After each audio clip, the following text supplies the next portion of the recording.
Carrot വെച്ചിട്ടുള്ളൊരു ഫേഷ്യലാണ്.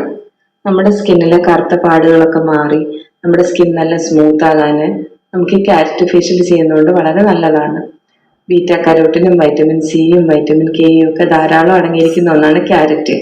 നമ്മുടെ സ്കിന്നിലെ collagen പ്രൊഡക്ഷനൊക്കെ വർദ്ധിക്കാനും അതുപോലെ നമ്മുടെ സ്കിന്നിൻ്റെ കറുത്ത പാടുകളൊക്കെ മാറ്റി നമുക്കൊരു ഈവൻ ടോൺ കിട്ടാനും ഒക്കെ ഈ ക്യാരറ്റ് ഫേഷ്യൽ ചെയ്യുന്നതുകൊണ്ട് വളരെ നല്ലതാണ്. അപ്പോൾ എങ്ങനെയാണ് ഈ ഫേഷ്യൽ ചെയ്യുന്നതെന്ന് നോക്കിയാലോ? അല്ല, എൻ്റെ ചാനൽ നിങ്ങൾ ആദ്യമായിട്ട് കാണുന്നതെങ്കിൽ എൻ്റെ ചാനൽ നിന്ന് സബ്സ്ക്രൈബ് ചെയ്യുക. സബ്സ്ക്രൈബ് ചെയ്യുമ്പോൾ അതിൻ്റെ തൊട്ടടുത്ത ഒരു കുഞ്ഞു ബെല്ലൈക്കൺ കാണും. അതിൽ ഓൾ എന്ന ഓപ്ഷൻ കൂടി ഇനേബിൾ ചെയ്ത് വെക്കുക. അപ്പോൾ ഞാനിടുന്ന എല്ലാ വീഡിയോസിൻ്റെ നോട്ടിഫിക്കേഷൻ അപ്പോൾ തന്നെ നിങ്ങൾക്ക് കിട്ടുന്നതാണ്. നമുക്ക് ഫേസ് നന്നായി ക്ലെൻസ് ചെയ്യാം. ക്ലെൻസിങ്ങിനായിട്ട് ഞാനിവിടെ എടുക്കുന്നത് 2 ടീസ്പൂൺ ക്യാരറ്റ് ജ്യൂസ്,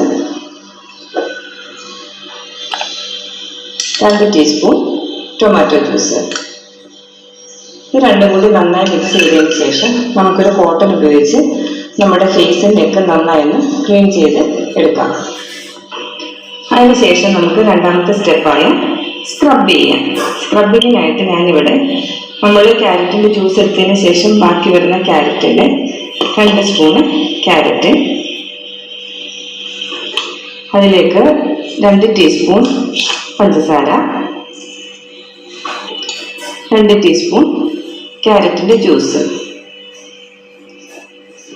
ഇത് നന്നായി മിക്സ് ചെയ്തതിന് ശേഷം നമ്മുടെ ഫേസിലും നെക്കിലും അപ്ലൈ ചെയ്തിട്ട് 2-3 മിനിറ്റ് നന്നായി ഒന്ന് മസാജ് ചെയ്യുക. അതിനുശേഷം നമുക്ക് വാഷ് ചെയ്യാം. ഇനി നമുക്ക് ലാസ്റ്റ് സ്റ്റെപ്പായ പായ്ക്ക് ഉണ്ടാക്കാം. പായ്ക്കിനായിട്ട് ഇവിടെ 1 ടീസ്പൂൺ കടലമാവ്, 1 ടീസ്പൂൺ ഇരട്ടിമധുരത്തിൻ്റെ പൗഡർ, 1 ടീസ്പൂൺ ഹണി,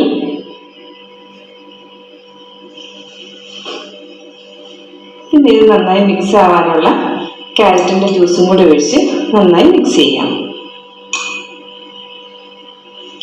ഇതെല്ലാം കൂടി നന്നായി മിക്സ് ചെയ്തതിന് ശേഷം നമ്മുടെ ഫേസിലും നെക്കിലും അപ്ലൈ ചെയ്തിട്ട് ഒരു 15 മിനിറ്റിന് ശേഷം നമുക്കിത് കഴുകിക്കളയാം. ഒറ്റ യൂസിൽ തന്നെ നല്ല റിസൾട്ട് കിട്ടുന്ന ഒരു ഫേഷ്യലാണിത്. അപ്പോൾ എല്ലാവരും ഒന്ന് ട്രൈ ചെയ്ത് നോക്കുക. ട്രൈ ചെയ്തിട്ട് നിങ്ങളുടെ അഭിപ്രായങ്ങൾ എന്നെ കമൻറ്റ് ബോക്സിലൂടെ അറിയിക്കുക.